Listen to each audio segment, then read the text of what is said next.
MFN going live in 3. All right, what is going on, guys? It is Adam aka Marf, and this is Marfoogle TV. We're going to get right into it. Vladimir Putin offers a halt to the Ukraine invasion, but there's a catch along the current front line. Now, we have talked about this over the last month as far as our ideas on this, and many others were that he was doing this really, really big push to try to grab as much land as possible, to try to gain as much of a foothold as he could, and then negotiate, of course, with, huge chunks of Ukraine under their power. Of course, they actually extended the martial law there because essentially they can't do a selection of a president when a quarter of the country is taken over by another country. So this whole thing has been kind of pushed out, and over the last few days, there was talk about, well, what if we ban Ukraine from joining NATO? And then, of course, there was messaging saying, yeah, they would be really happy with that. But we knew that that wasn't it. Again, now they're saying, hey, we'll halt the invasion of Ukraine across the current front line as part of efforts to reach a peace deal. So essentially saying, like, yeah, give us everything we have so far and ban them from NATO, and I'm sure they'll come to some sort of agreement. So this is kind of what people expected. Will this actually end right here? Now, of course, there's also additional things that really play a part into this, like he just signed an official kind of ratification of his partnership with Iran, so he's probably a little bit more confident now. Of course, he's done that with all of the other countries in our adversarial market.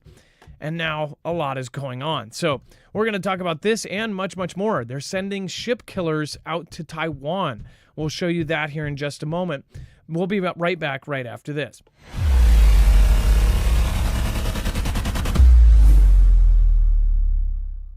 Nothing in the show should be considered legal, medical, or financial advice. The views of the callers can differ considerably and do not necessarily reflect my opinion, Dex's opinion, or anyone else who works with the show. You should always do your own research and consult with professionals. The internet is full of fake news, so please take everything with a grain of salt.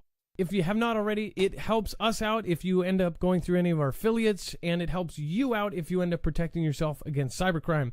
NordVPN is one of the best and one of the easiest to use. If you do not have a virtual private network, it protects your IP address, which is your online identity, which actually connects to your real address and everything else.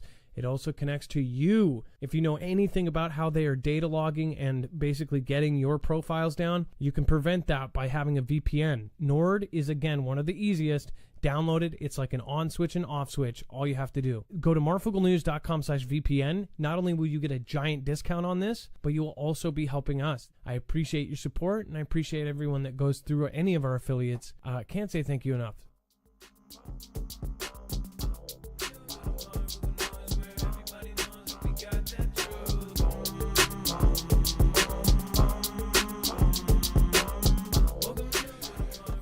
All right, let's get started. Let's bring in my co-host/internet brother, Dex James. What is going on, and how are you doing today? Well, hello, Adam, and hello, Foogle fam. I am doing just fine. So, first of all, this is not a surprise to anybody. We knew that this was going to happen. I mean, it's kind of laughable that, we saw this big push over the last 3 weeks. If you didn't know it, there has been a massive bombardment inside of Ukraine. They've been doing launch after launch after launch. A lot of it is not talked about because the media is really talking about everywhere else in the world, and people are just tired of Ukraine versus Russia. But that's a big deal. Dex, do you want to talk about what happened it seems like in response? You've got a huge explosion inside of Russia. Well, that's a big mystery right now. So, yeah, this series of powerful explosions have ripped through one of Russia's largest weapons arsenals. It triggered a huge blaze. There's a massive mushroom cloud there you can see a picture of. They declared a state of emergency in the Vladimir region on Tuesday, and there was this massive fireball with a huge pall of smoke.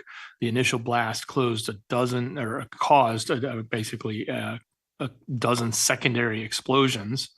And it was a big deal. Now, Russia did come out and said, hey, a fire had broken out at the military depot due to violating safety standards.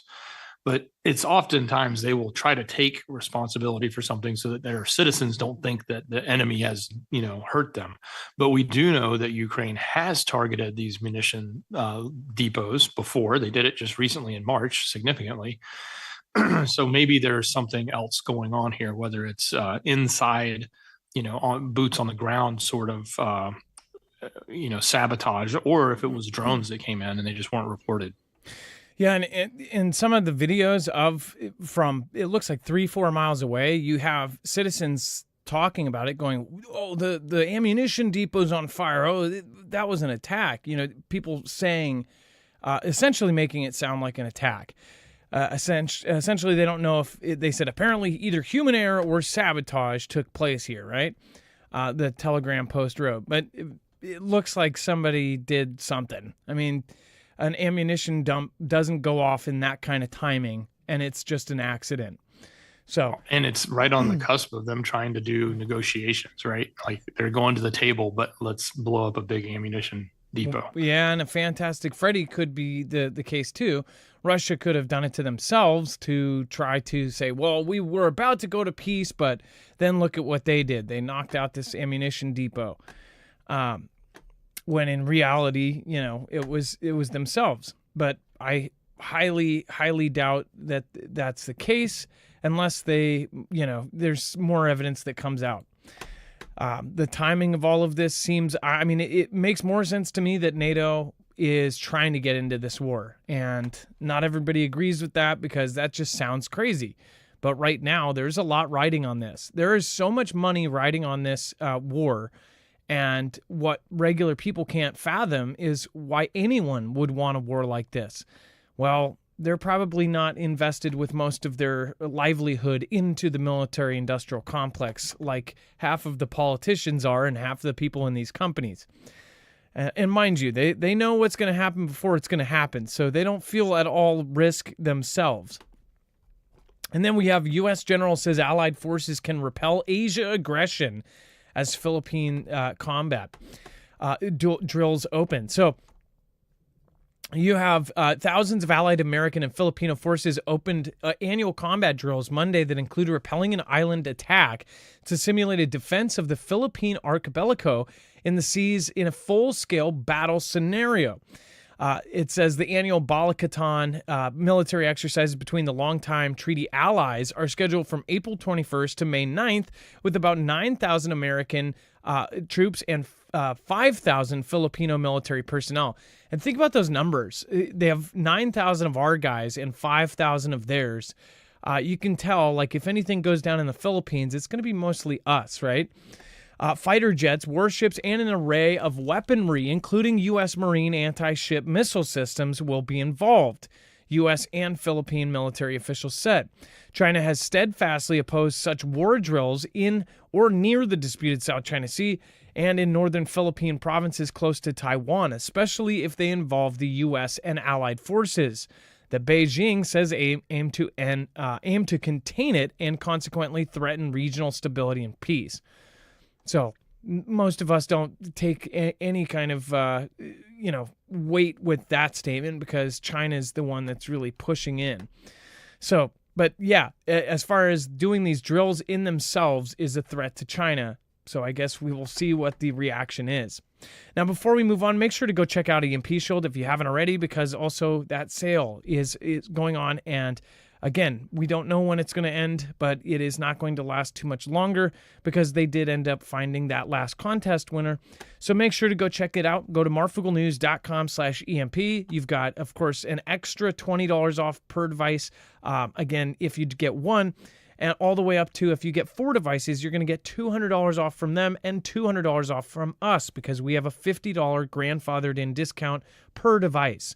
So definitely go grab it if you've been on the fence for a long time. This is a good time to do it.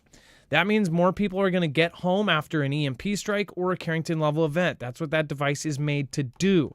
If you don't know about these, you should definitely look them up. Go do your research on your own. It's the same company that's outfitting agencies like DHS and DOD and the DEMSO team. It's very, very easy to put in. Anybody can do it. You don't need a mechanic. You need about 10 minutes of your time, and your car is going to be protected so it gets home to your family or gets out to bug out. The last thing you want to do is go out to your car and nothing, and I mean nothing, works. Instead, you'll have your full car totally protected, whether it's one EMP strike or 40, or it's one Carrington level event or 2, right? So go to marfooglenews.com/EMP. Make sure to use the code MARF. You help support us. We are on our own here. We don't have a multi-channel network protecting us from any kind of violations. We don't have any of that. So we appreciate your support. All right. And then IMF. Dex, let's talk about the IMF slashes China growth forecast as the trade war deepens. Okay, so first of all, IMF is the International Monetary Fund. It's a major financial agency of the United Nations. It is regarded as like the global lender of last resort to national governments. It's a leading supporter of exchange rate stability, et cetera. So they basically kind of think of it as, a lender / creditor rankings, et cetera, for the countries themselves. So they came out and they said today that they now believe China's economy will only grow by 4% this year, which is well below where Beijing's official target is. So this is basically a negative against China. It's saying, hey, you're not going to do what you said you're going to do, and the outlook of your economy is looking really bad. So this is basically it's the result of the trade war. It's one of the many effects that we expected to see happen, is that, China has its own economic issues going on before the trade war that some were questioning if they existed or didn't. And a lot of people were speculating that they've had a lot of, especially their real estate market had a huge downturn a while back. But the point is, couple that with now a trade war, and China's not sitting as pretty as they used to be. They used to be rolling in the dough. So what does this mean for them? Does this put enough pressure on them to really come to the table and actually negotiate? Or do they just continue fighting and take it to the end? And Xi Jinping, at the very least, I could see if they ended up bowing down to the U.S. demands, I could see China or Xi Jinping having pressure to step down. With their heavenly mandate, if things are going this badly in China, and if that's true, then the people are going to want him to step down. He's supposed to be number one at some point. Under their mandate, they believe that their people should be the people that are leading the planet. So I don't think Xi Jinping is going to give up that easy. And every step of the way, they have basically said, nope, we're absolutely not going to do it. It's a thing of honor for them. So I think that both sides are nobody's going to break on this. The actions by our president to bring medicine here, to bring manufacturing here, to do everything that basically China's doing now, that says to me that he is doing every action to say, hey, we don't need you anymore, China. And if China does not, if we don't need China anymore, China's not going to have any reason to not try to do something drastic. Essentially, in a few years here, you're going to have robotics take over the jobs of the menial work that right now you have cheap labor doing. So I think that China has to make a power move, and a fast one. And I think China knows it, and that's why they're mass producing not only submarines that we just covered yesterday, they are now the largest Navy. They are trying to become the largest Air Force, which they are secretly in hiding, making planes under grass-covered, these warehouses covered in grass. So they are literally trying to pump out as much as they can. The IMF could be lying too. They could be, straight up putting out, this based on numbers that are false, because honestly, China lies a lot. How do we know that the numbers or anything that they're basing their forecast on is accurate? China lied throughout, through 2019 through 2023. So what are we supposed to think? By the way, thank you. Kat says, hit the like button. You guys know I don't ever ask you to, but if you would like to, it does help the channel. And then Renee Vester, thank you so much. God bless. God bless you too. And been a member for 5 months. Thank you. And that's awesome. You just hit that 5 months. This is, by the way, I guess I've never seen pictures of theirs. I live in Seattle, which is a port city. And I would say we have probably 20 cranes. I just noticed this is their ports. Look at this thing, man. Holy moly. It just keeps going. Look at all of these cranes and containers. Jeez. like I live in a port city where these are spread out, and it's probably little bits of 8, and there's I don't know, maybe we have 40. This looks like it's 100 cranes, and that's just one place. Over here, there's more, and you keep going, there's more. That's insane. Gosh. Yeah, I think that's the port of Shanghai. Yeah, and that's just one of their major ports. And then the U.S. deploys ship killer missiles near Taiwan for the first time. So this is yet on top of the Philippines exercises, which China's really pissed off about. Dex, why don't you talk about the U.S. deploying the ship killer missiles near Taiwan? So they have put them into the Luzon Strait. It's the first time as part of the military drills, as we were talking about earlier. But these have never been here before, and obviously something that's going to be very specific to China. The Navy Marine Expeditionary Ship Interdiction System, the Nemesis, are being airlifted to multiple islands in the Philippines area, the Batanes Island chain, which is less than 120 miles from the southern border of Taiwan. But they are described as ship killers. They're ground-based. They're launched from the back of those trucks, as you see in the picture there.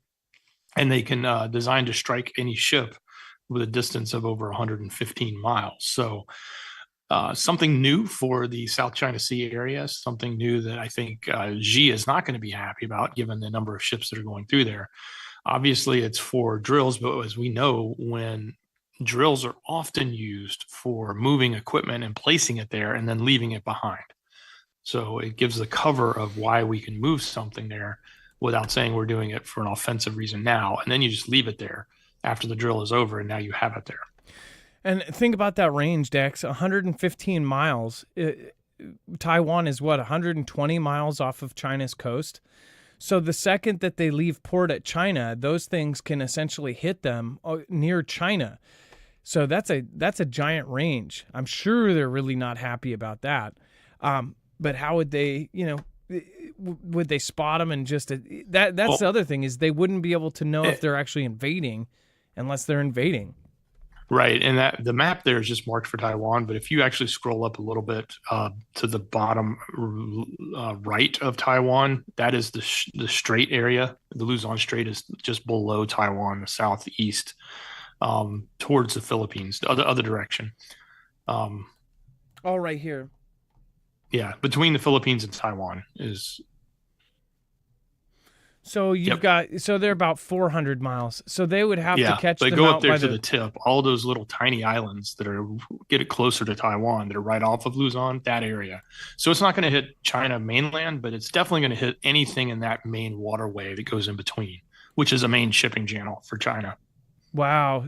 So you've got Ilbayat and Sabtang, which have been in the news, and Bosco. So, yeah. Looks to me like they're preparing for the possible next step by China, but we'll see what China end up does. And then Trump looking at cutting U.S. drug prices to international levels. Well, wouldn't that be nice? And it's so stupid how much we pay for any kind of prescription. Heck, I just had to take more antibiotics for my teeth stuff, and it's great having like 13 or 14, because if you pay cash and don't have insurance, it's like something like that's $14. Whereas other things, there is a certain kind of breather that I had back before I grew out of asthma. It was like $450. It wasn't a regular albuterol. It was $450 per tube. Some of this stuff is absolutely absurdly priced. And I really don't understand. Still to this day, I do not understand how they price some of these things. My dad would still be alive right now if they didn't have if they had the same kind of treatments they had now for AIDS and HIV.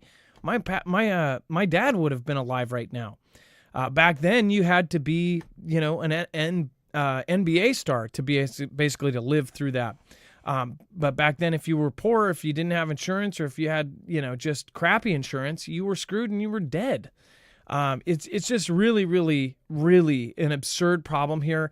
And I don't know if everybody watching experiences this. I don't know how bad it is in Canada. I don't know how bad it is other places.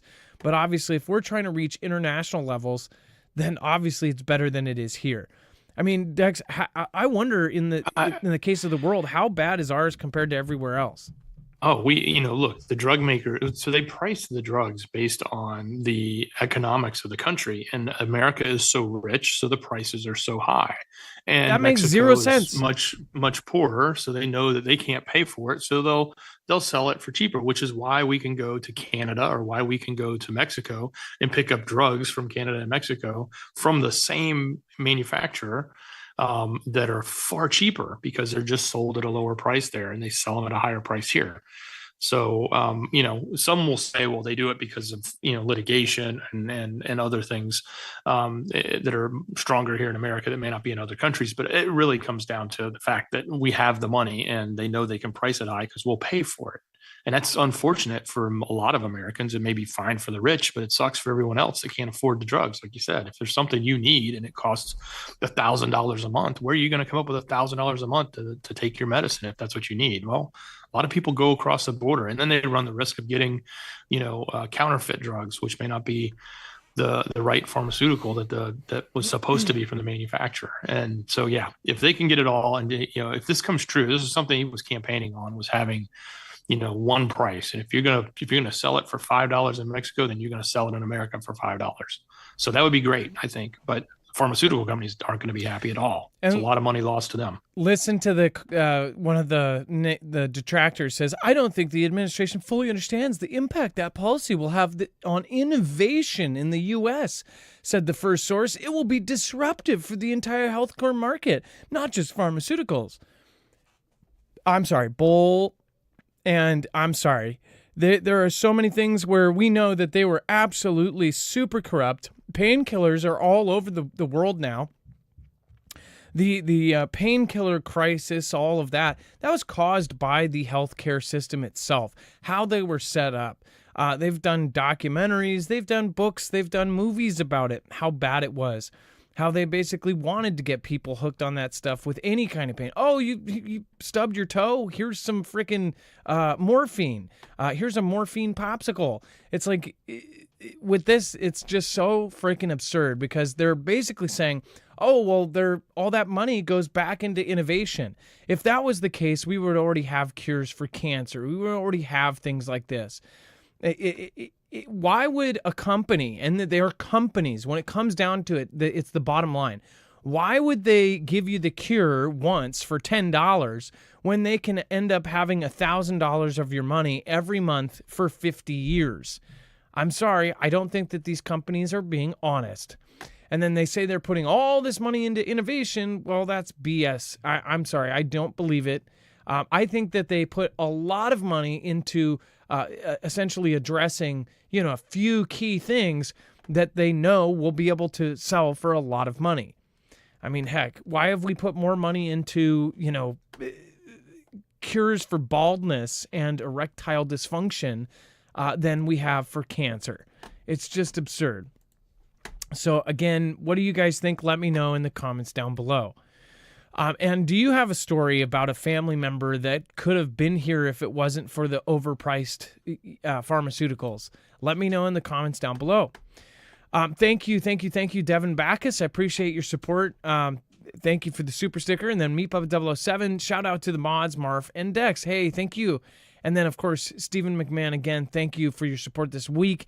Mark Lingerfelt, Kenny Crowder, All Things Random, thank you. Gene W. Warriors, I appreciate that. And then, of course, Craig Alicious, Olga Turan, and Wally, and Milosh Schaefer this month. I appreciate you. All right. And then we have RFK Jr. announces that they're taking all dyes out of food. Again, it's stripping out the toxic soup of food dyes from U.S. supply in a massive shakeup. This is a massive, massive deal, and I'm super happy this is happening. I wonder how this is going to change, everything. As far as the dyes, how many foods are going to have to immediately change in this? Dex, when is this actually going into effect, though? Like, are they going to give them years to try to switch over, or what's? A lot of international places already do this. Yeah, it's my understanding it's starting now. It's going into effect, but I don't think it like makes things get ripped off the shelf. I think it's going to be approval for producing new products, and they probably have a time period in which they have to take existing products and move them out. I don't know the exact dates on that, other than that the list is, it's a bunch of color numbers like red 40, yellow 5, yellow 6, blue 1, blue 2, and green 3 will have to be done by the end of 26. And they have to start using natural alternatives. And I think they also were phasing out petroleum-based food dyes, including red 40 and blue 1.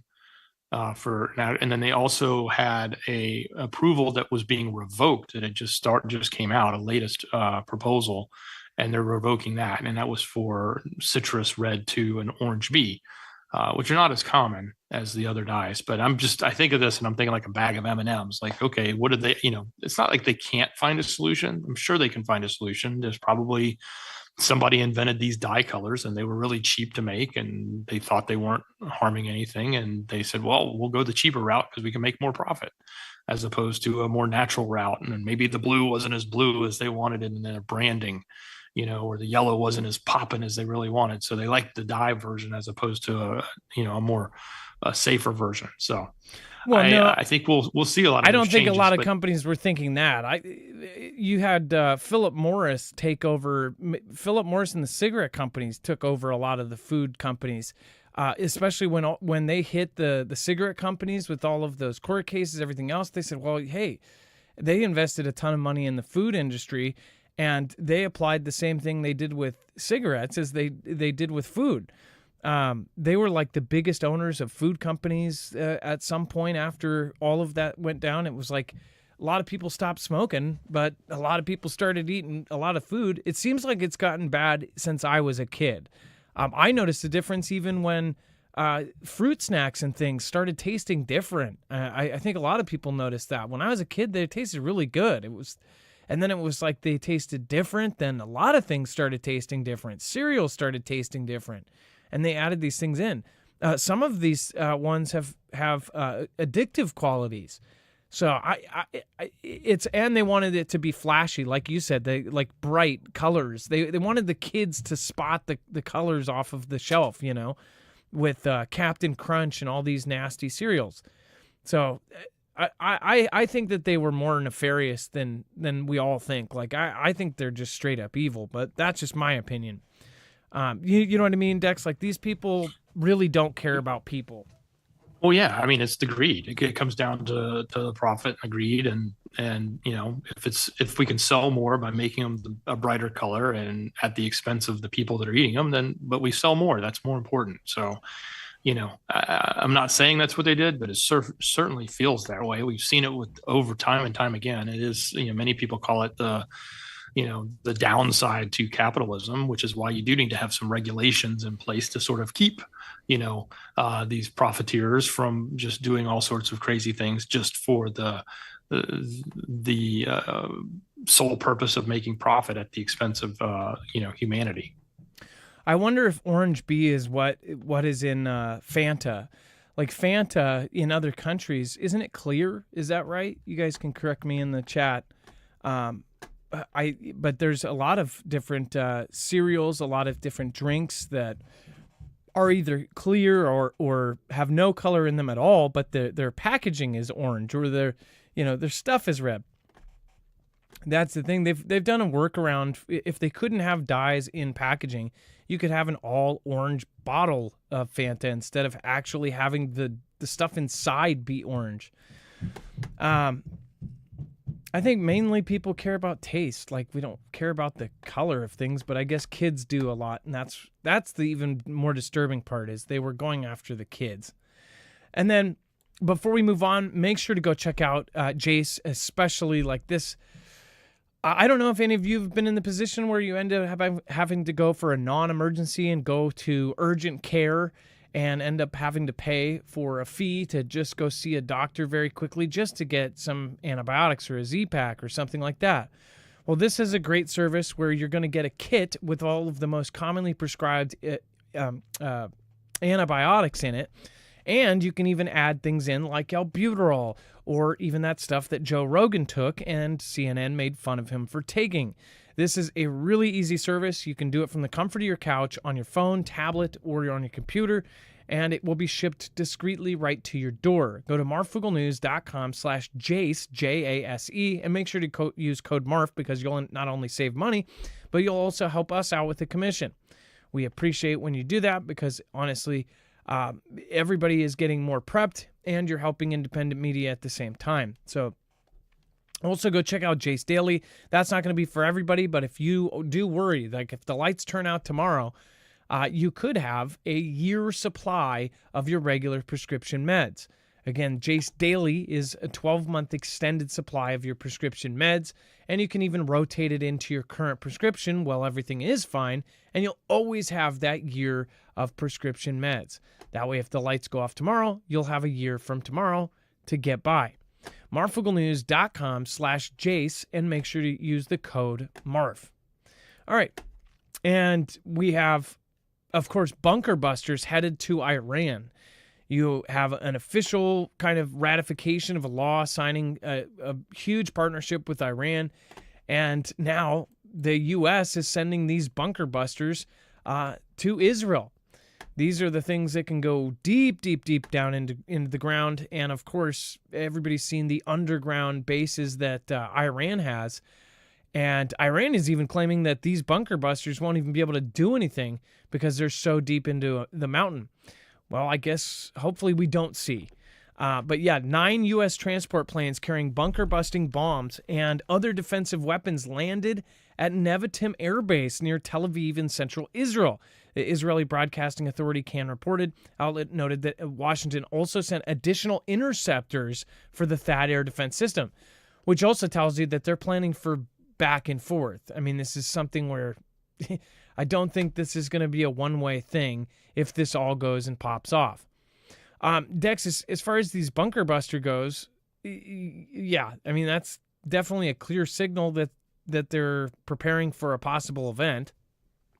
Well, yeah, certainly. I mean, look, we've lined up our big bombers down at the air base just south of there in the water, and we've got Diego. Diego, and we've got all the additional equipment we've already sent to Israel, plus the fact that now we're lining them up with the bunker busters. It's all signs are pointing towards a conflict with Iran. We just talked a few days ago that they were ready to do it, and Trump backed off and said, "Hey, hold off for a little bit. I want to try and negotiate something with them." And, he was even saying as of 2 weeks or a week and a half ago, if they don't meet and we don't make progress, it's over. We're going to go after them. So I think, we are in a position right now. We're making sure that we're in a position where we can actually do some significant damage to their, weapon systems, and especially their ability to build nuclear weapons. So if they're not willing to negotiate that out, I think, all signs are going to point to this escalating. And when it escalates, that's going to change the dynamics in the Middle East even more so, because not only do we have a conflict between Iran and the U.S. and Iran and Israel, you're going to have the rest of the countries in the Middle East picking sides or, getting thrown in the middle, and they'll either be attacked because they have U.S. bases on them, or they will throw U.S. bases out, or, et cetera. And you've got Erdogan, on the other hand, pushing into Syria right now, which is going to at some point come to a head with Israel, who's also, taking a lot of power position in Syria, at least from a military and a bombing perspective. So everything is just ripe for explosion. And, oh, by the way, China has been courting Egypt as of recently, bringing in these massively big planes for them. And Egypt controls the Suez Canal. And, Egypt has got a conflict right now with Israel over potentially taking the people in the Strip. And so, yeah, everything is just a hot mess in the Middle East. Again, I would say, if you are one to pray that we don't have this all kick off. We constantly obviously have we have a bad we have a bad feeling about the future. But we can always hope, we can always pray that it's not going to be as bad as we think. I think all signs point to a negative outcome, but we don't know where it's going to go long term. Again, it could go positive in the long term of things. I think that everybody should be getting their ducks in a row right now. That is something that everyone in our community probably is already halfway to, or some of you may be very prepped, but it doesn't matter how prepped you are. There's always going to be holes in your preparation for whatever may come your way. I hope that people are realizing how serious this is. We don't have time frames. Everybody that says time frames is probably full of it. But I think it's people's impatience. They know that this is coming, and it's just like this slow drip. And eventually what sucks is it will be slow. Everybody's like, oh, why hasn't it happened yet? And then all of a sudden, one day, everything is going to change. And then that day, you're going to wish that it took longer. Rochelle Cooley, thank you for the super sticker. I appreciate that. Thank you. Thank you, Heath Spear, for the super sticker as well. Thanks for the cup of coffee. Devin Backus, Meepup007, Kat, thank you. Rochelle Cooley, thank you for being the top supporter tonight. Make sure to go check out your mods over at marfooglenews.com. Again, you can find all of your awesome mods, including Ilea. Thank you for sending me all sorts of great tweets, including that Iran tweet. Trinity, thank you. Of course, Wages World, go check him out. He's covering all of the solar events. Rip Curl Readiness. Of course, you've got, CJ Blaze and Chance up there. And, of course, cannot forget about Jammer. Make sure to drop an M in the chat right now for your awesome mods. And thank you for all the new members today. Appreciate you. And Dex, thank you so much for your service today. Cannot say thank you enough. Much love. Yeah, great job, brother.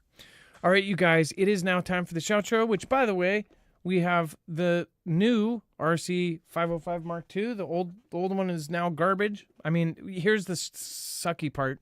This has all of the songs on it, and I'm going to figure out how to get them off. So you won't be hearing anything that is old. We're going to say thank you to the people that matter most. You guys, thank you, and much love. Be safe, be prepared, and Marf out. It is now time for the shoutro. It's not an outro. It's not a shout-out. It's a shoutro.